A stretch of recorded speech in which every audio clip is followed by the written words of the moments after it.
Dear friends, welcome to the next session for Information Security Fundamentals.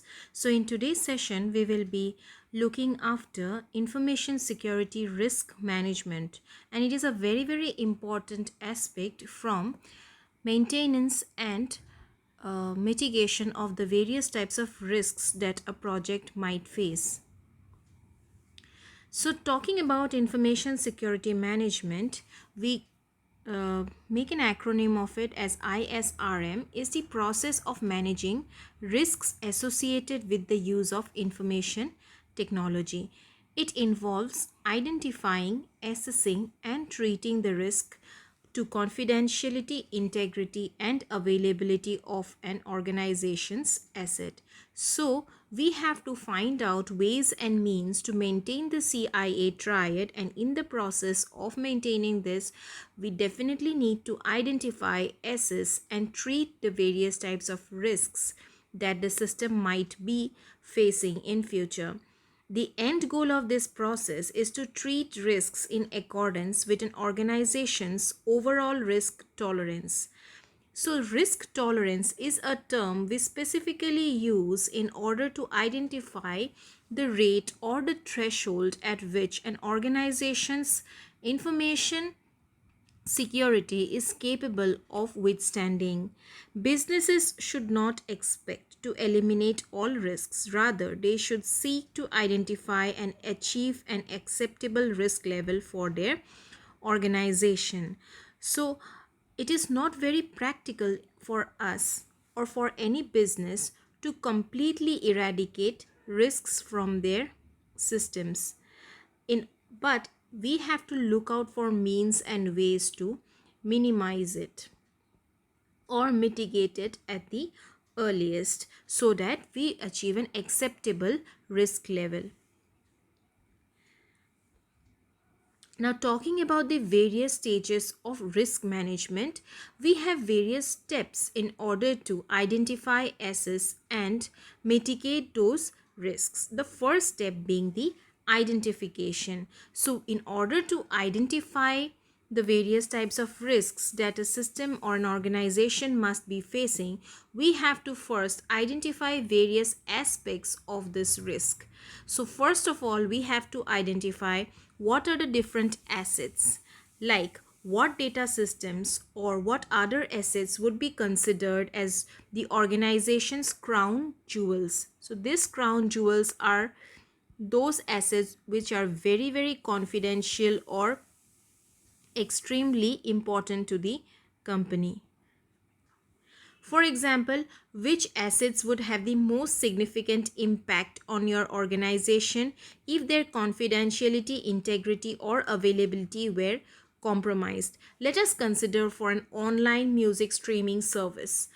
So, if we have a business which is running such a system, we have to maintain its CIA, and if the availability of the music files are compromised, so maybe those files might be deleted from the database or might be added with some new music files which are not relevant or not very much suitable for the streaming company, then they would lose a lot of subscribers or a lot of customers who are potentially generating revenue or which are potentially buying music packages from that particular company.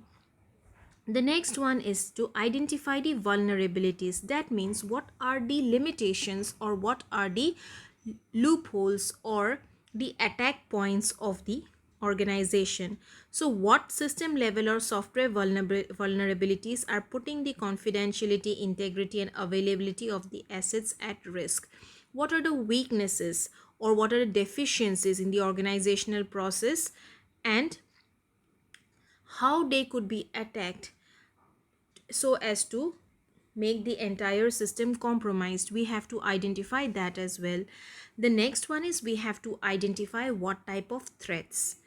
So, what could be the potential causes of assets or information being compromised? Let us consider the organization's data center, which is located in a region where there are environmental threats like tornadoes and floods. Or let us talk about various people or hackers who are attacking the information security or the system. So we have to actually model those threats, whether they might be an environmental threat, or it might be some individual generated threat, or it might be some software generated threat. So we have to identify those threats and we have to model them. So that is known as threat modeling, and it is an important activity which will help to add context by tying risks which are known as threats and the different ways that those threats can cause risks to become realized via exploiting the various weaknesses. So threat modeling becomes an essential part in identifying those types of threats which the system might be facing. The next we have is a have to identify is the control. So control we have discussed it several times. Once again we will discuss here as to what do we already have in place to protect the identified assets. So basically, a control directly addresses an identified vulnerability or threat by either completely fixing it, which is known as remediation, or lessening the likelihood, which is mitigation. So either we have to completely fix that part, which is known as remediation, or we have to lower the impact of the risk, which is the mitigation. So those types of activities, whichever we take or whichever we incorporate in order to um, in order to take care of the risks, are known as the controls. Now a control may be a process which will automatically remove the users from an application after they are using, after they have finished using that particular service of a system, or it can be like a compensating control, which is basically a safety net control that indirectly addresses a risk. So we have to identify what type of controls we will be basically generating. So a compensating control may be quarterly access to review the process, and some of the um, some of the specific controls could be removing entire access of a list of users from that particular system. So it depends upon the administrators as well as the guidelines or the people who make the guidelines or the various types of protocols that has been implemented to identify several types of controls in order to identify who can access, when to access, how to access, and to what extent they can make use of the system. This is basically related to the various users, and once the users are finalized, they could give the access controls or the service controls depending on what amount of time or what amount of service they want from the organization. The next important step for ISRM is assessment. After identification is done, we have to combine the information we have gathered about assets, vulnerabilities, and controls to define the risk. So basically there are very lot of frameworks and approaches for this, but we have to use some mathematical equations or representation in order to represent this assessment. So we can represent this using a very simplified formula analogy, where risk is equal to threat into vulnerability into asset value minus the security controls. So threat into vulnerability into asset value minus security controls. Vulnerability again has exploiting livelihood and exploiting the impact. So, likelihood and exploiting the impact. So likelihood is the chances at which that particular vulnerability might happen, and impact is the uh, action or the reaction of that particular vulnerability. So this is just one simple mathematical formula by which you can represent the assessment, and it is a very simplified version of what assessment should really look like. So basically calculating probabilistic risk is not nearly this straightforward. We have to include a lot of other parameters as well, but this is just for our understanding that we have to combine whatever we have done in our identification stage, and we have to deduct the security controls which are already in place from this particular representation. The third step is mitigation, or we have to look after the treatment of these risks. So treatment has uh, two primary steps involved, which is remediation and mitigation. So remediation is that particular implementation of implementing or that particular control which is being implemented, which nearly or fully fixes the risk. That means we identify a vulnerability or a weakness in a server where critical assets are stored, and we will be applying a patch for that particular vulnerability so that the entire risk could be fixed. However, mitigation is we are lessening the likelihood or impact of the risk, but we are not fixing it entirely. So this is basically reduction of impact, and this is complete eradication of the risk.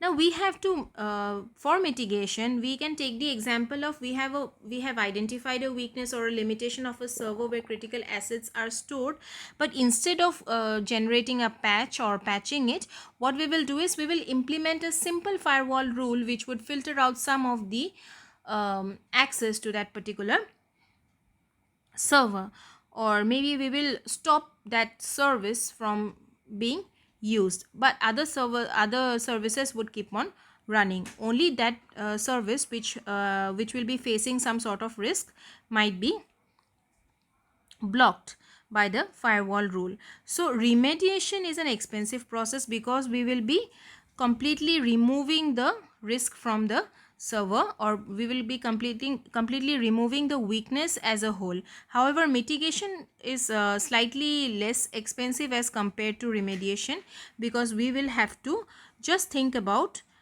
how to stop or lessen the impact of that particular risk. So apart from these two primary steps, we can also think about transference and risk acceptance. So these two comes into place when we want to involve a third party in order to control or help us with our risk. So transference is transferring the risk to another entity so that your organization can recover from incurrent losses of risks being realized. For example, we insure or we use a third party, or we generally pay a third party as an insurance to some of our assets that we have, and those party which will be providing us with the insurance will take care of any accidental activity that might be taking place. So we purchase an insurance which will cover the losses that would be incurred if the vulnerable systems are exploited. So this is same like insuring a car, insurance of a car. So if the car meets with an accident, so the third party, which is the insurance generating company, will pay us the money. So in return for that, we have to pay them a yearly some amount yearly or some amount monthly.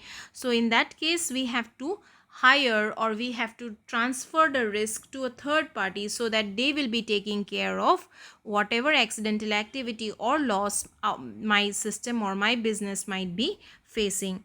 The fourth type of treatment is risk acceptance. That means we are not fixing the risk at all, and this is appropriate in cases where the risk is not um, very dangerous, or the risk is clearly low and the time and effort it takes to fix the risks will cost more than um, whatever steps we will be taking in order to mitigate or in order to remove that risk. So it is like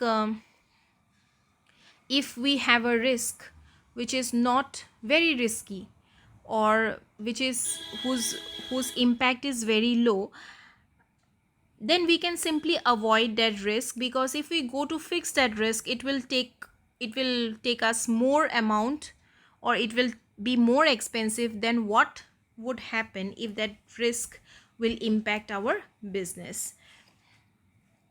So if suppose we have a system where no sensitive data is there, so and it cannot be used as an entry point to access other critical assets, then a successful exploit of the vulnerability is very complex.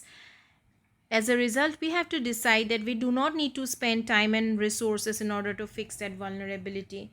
Instead, we can simply not use that system at all, or probably even if we use that system, even if the data is made known to others, or even if that data is exploited by others, it will not create much impact. So we have to identify whether to accept that risk. And the final step of treatment is risk avoidance, where we will be removing all exposure to an identified risk. So risk avoidance is a typical process where we will be avoiding the entire risk at all, which means, let us take the example that we have identified servers which has operating systems that are about to reach the end of life, or will have uh, no security upgrades or patches from the operating system's creator. So these servers process and stores both sensitive and non-sensitive data. So in order to avoid the risk of sensitive data being compromised, we shall quickly migrate that sensitive data into a newer or patchable server. The servers will continue to run and process the non-sensitive data, while a plan is developed to decommission them and migrate non-sensitive data to other servers. I think it's pretty much clear. It's like we use phones, which are phones for our personal as well as business related use. Now, talking about our phones, so whenever we are using these phones also,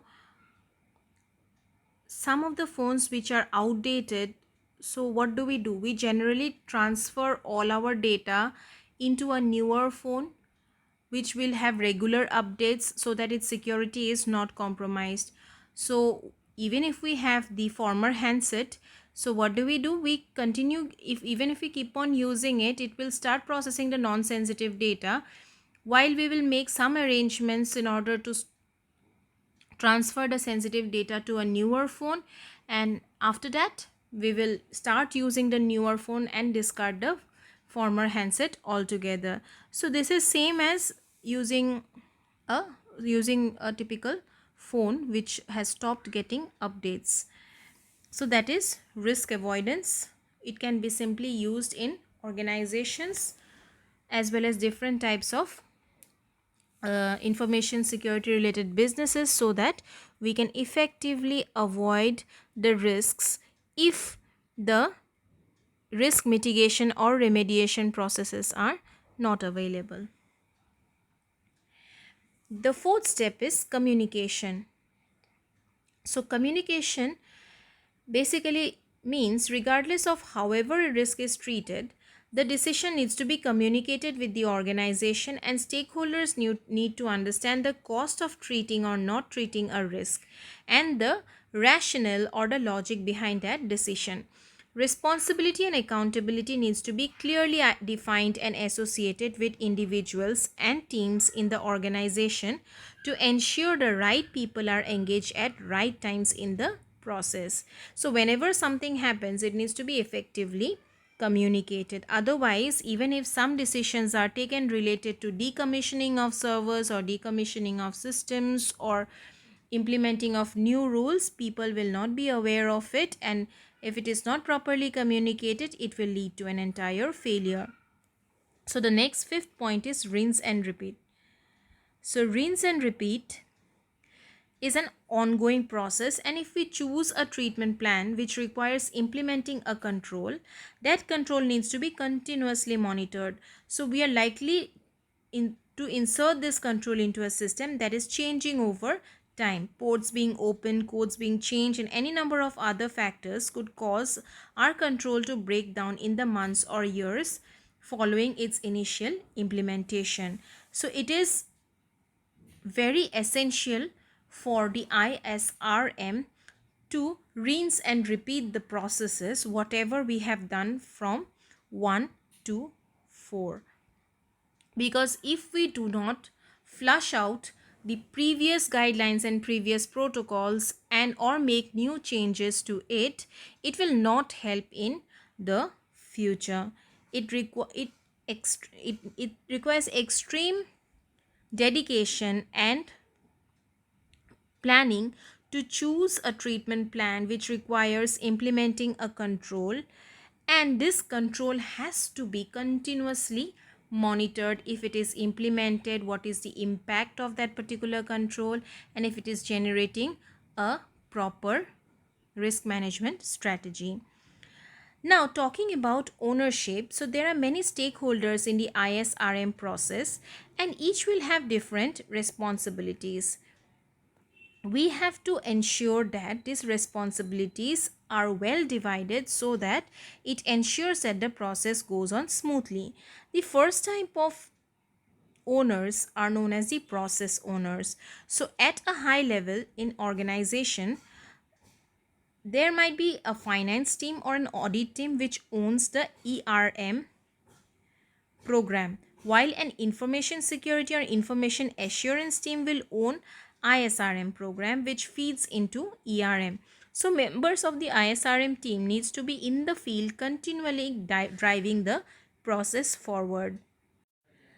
If the ISRM team mixes up with the responsibilities of ERM program or ERM team, then it might be possible that the both the enterprise risk management program or the ISRM program might be a complete failure, because the enterprise risk management program will have separate set of responsibilities associated with them, and the ISRM program will have separate set of responsibilities associated with it.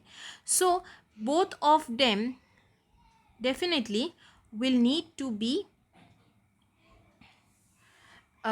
having or playing specific roles related to the finance team or the audit team, which owns their ERM and ISRM program. So they are known as the process owners.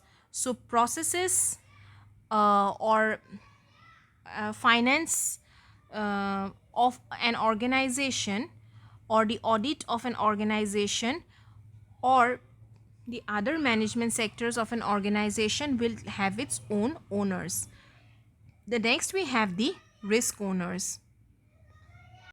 The next set of owners are known as the risk owners. So these owners are those individuals who are accountable for ensuring that the risks are treated accordingly. So there is a budget related to each of the risks, and if they are using up their budget to pay for fixing the problem, or if that person or the individual is approving the budget, then it means that the risk is owned, and that particular risk will be handled by that owner for any type of treatment related process.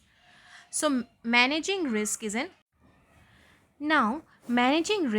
ongoing or a continuous task, and its success will come down on how well the risks are assessed and plans are communicated and the rules are upheld. So identifying the critical people, processes and technology to help address the steps which we have discussed above in today's session will create a solid foundation for the risk management strategy and program of the organization that can develop further over time. So that is all for today. Thank you.